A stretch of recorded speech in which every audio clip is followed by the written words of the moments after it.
बहुत चर्चा है कि आप भी उम्मीदवारों की लिस्ट में हैं। क्या लगता है डॉक्टर साहब, मोतिहारी में क्या संभव है? हालांकि आपके सांसद महोदय से जब चीनी मिल से संबंधित कोई प्रश्न पूछा जाता है तो मुंह घुमा के चल देते हैं। प्रमोद जी के बारे में कुछ एंटी इनकम्बेंसी की बात चलती है। हमें बहुत खुशी होगी कि अगर 2-4 सीट मिल जाए तो लगभग सभी मानदेय को दुगुना या दुगुना से ज़्यादा। राजनीति तो सत्ता के लिए की जाती है। साथियों नमस्कार। चुनाव का बिगुल बस बजने ही वाला है और इस बार 2025 का जो चुनाव है वो चुनाव अपने आप में अजूबा चुनाव होने वाला है। पिछले 20-25 वर्षों में हम बिहार की जनता ने, बिहार के लोगों ने ऐसा चुनाव नहीं देखा होगा जिस तरह का चुनाव अभी हो रहा है। भारतीय जनता पार्टी एनडीए गठबंधन ने भी अपनी पूरी ताकत लगा दी है। देख रहे हैं आपके नीतीश कुमार ने अपना खजाना खोल दिया। भारतीय जनता पार्टी की केंद्र की जो सरकार है, केंद्र की सरकार ने भी खजाना खोल के और पूरी छूट नीतीश जी को दे दी है। क्या होने वाला है आगामी विधानसभा चुनाव में, खास करके मोतिहारी विधानसभा क्षेत्र में? हमारे साथ भारतीय जनता पार्टी के एक वरिष्ठ नेता यूं कहिए कि एक वरिष्ठ डॉक्टर जो कि चिकित्सा प्रकोष्ठ के अध्यक्ष हैं। अपने नाम के अनुरूप इन्होंने काफ़ी नाम कमाया है, लोगों के बीच में काफ़ी पॉपुलर हैं, अक्सर सामाजिक कार्यों में देखे जाते हैं। तो आज हमारे स्टूडियो में डॉक्टर अतुल कुमार की उपस्थिति है। तो सबसे पहले तो स्वागत है सर आपका हमारे स्टूडियो में। धन्यवाद गौतम जी, बहुत बहुत धन्यवाद। अच्छा डॉक्टर साहब, एक फॉर्मल टॉक, कोई इंटरव्यू नहीं जी। क्या लगता है आपको इस बार क्या हो सकता है? चुनाव की चर्चा कर रहे हैं आप? हाँ, मैं चुनाव की चर्चा कर रहा हूँ। तो चुनाव में तो डबल इंजन की सरकार अभी बिहार में है और आप देख रहे हैं कि कामों की तो झड़ी लग गई है और बहुत सारे, अभी जैसा कि आपने बताया कि बहुत सारे खजाने खोल दिए गए हैं। सभी आशा, ममता और ये खाना बनाने वाले सबों के मानदेय में वृद्धि हो रही है। आज ही का न्यूज़ है। रसोईया को आप लोगों ने जो 1650 था उसको बढ़ा के 3000 कर दिया, जो रात्रि प्रहरी था उसको 8000 से बढ़ा के 16000 कर दिया, है ना? तो खजाना तो आप लोगों ने खोल रखा है। तो इसी खजाने के भरोसे मैंने इस बार चुनाव जीतेंगे? नहीं, मेरे कहने का ये मतलब है कि वो तर्क संगत वृद्धि है और होना भी चाहिए। आप 1000 मानदेय पर आशा कार्यकर्ता से क्या काम करा सकते हैं?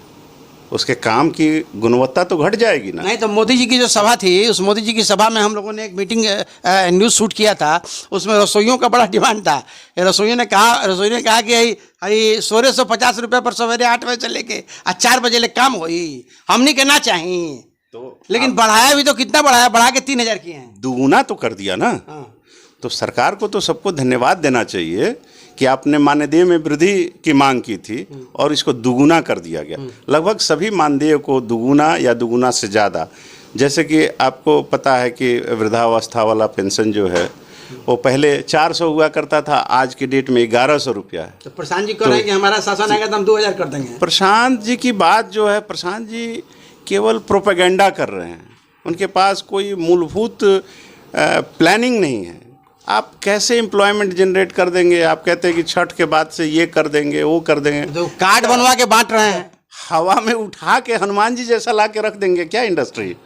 या कोई हवा से ला के बेरोजगारी एकदम से फूंक फांक के दूर कर देंगे?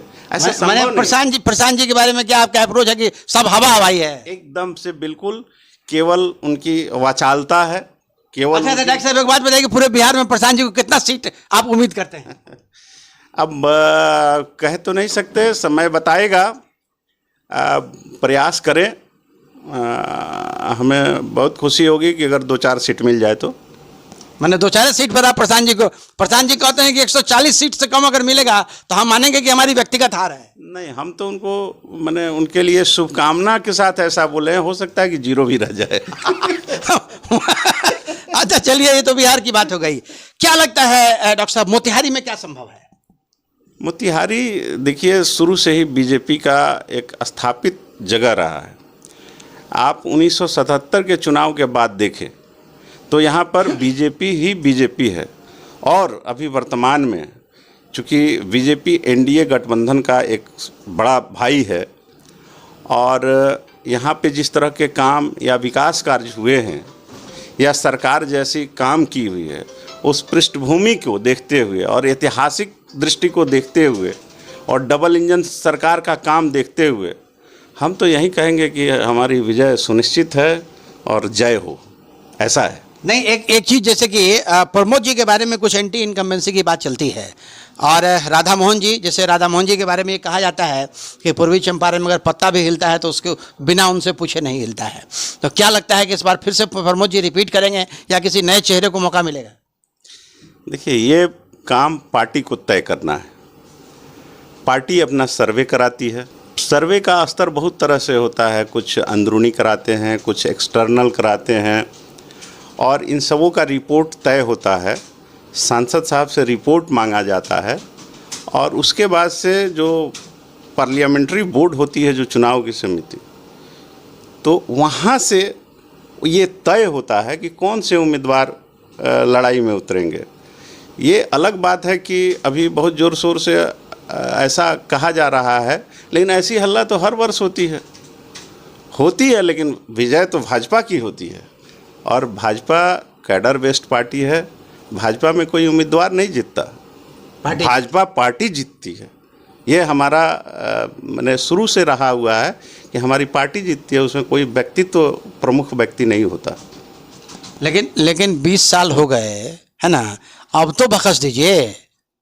नहीं, राजनीति तो सत्ता के लिए की जाती है। सत्ता के लिए किया तो मान लीजिए कुछ युवा चेहरा को मौका दीजिएगा आप लोग। बेशक पार्टी तो आप जानते ही हैं कि कई बार घोषणाएं कर चुकी हैं कि अब युवा को मौका दिया जाएगा, और कम उम्र के जो सुलझे हुए आदमी हैं, जो एनर्जेटिक हैं, जो स्वस्थ हैं और जो समाज के लिए कुछ दिशा तय कर सकते हैं। नहीं, माफ़ कीजिए डॉक्टर साहब, एक चीज़ तो कहना पड़ेगा।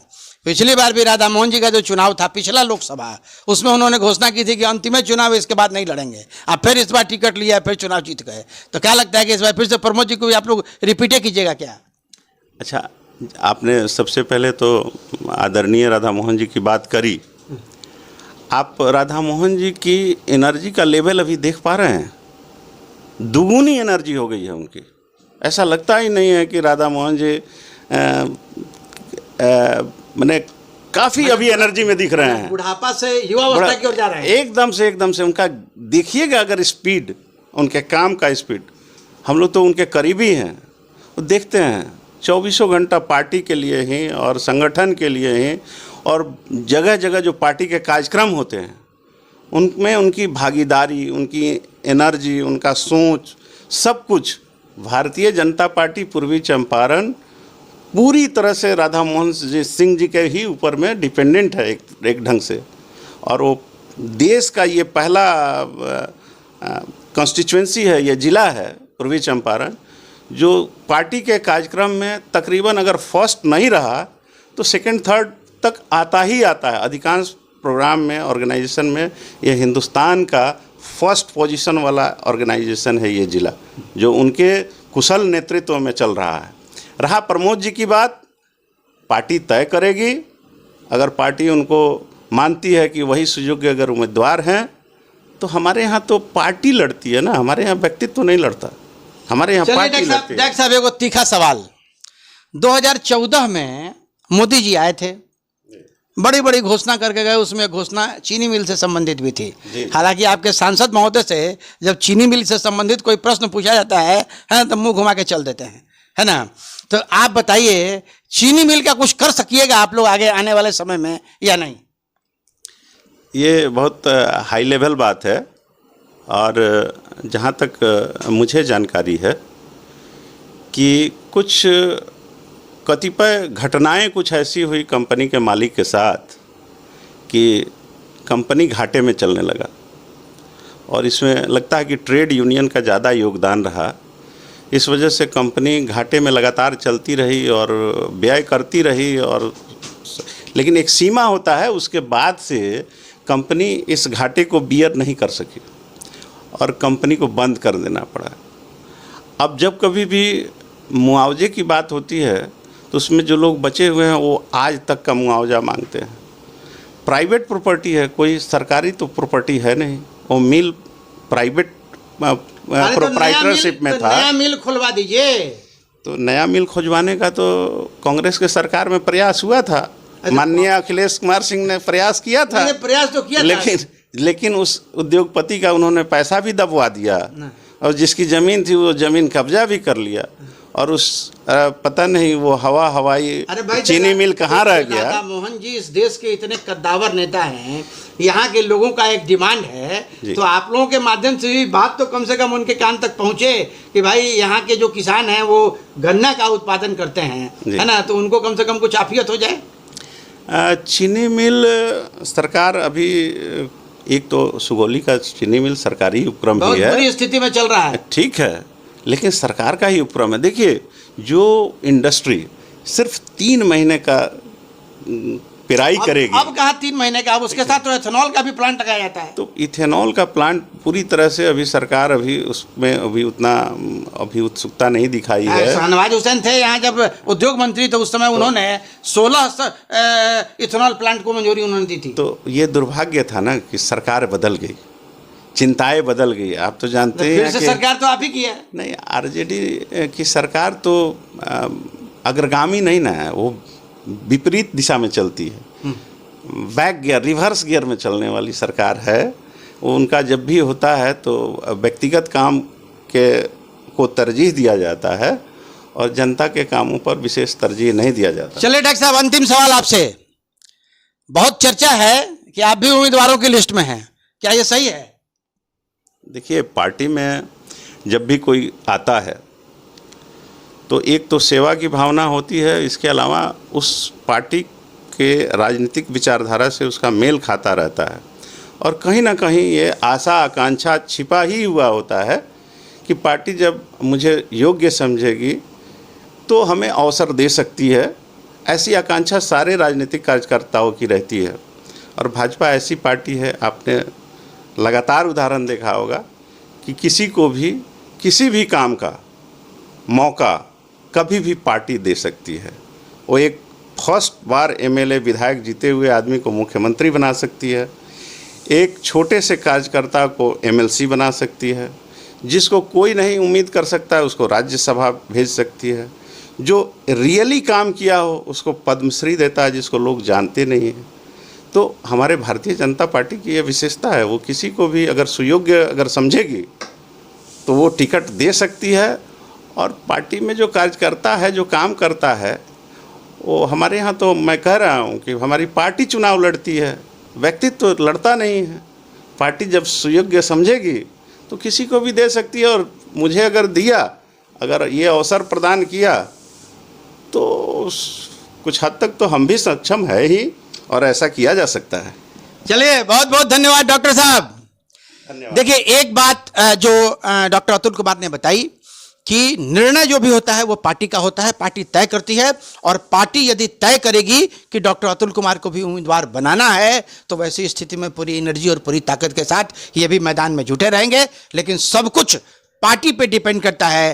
पार्टी जिसके गले में पट्टा बांध देगी, जितने कार्यकर्ता हैं वो सारे कार्यकर्ता उस व्यक्ति के पीछे खड़ा होकर उसको जिताने का प्रयास करेंगे।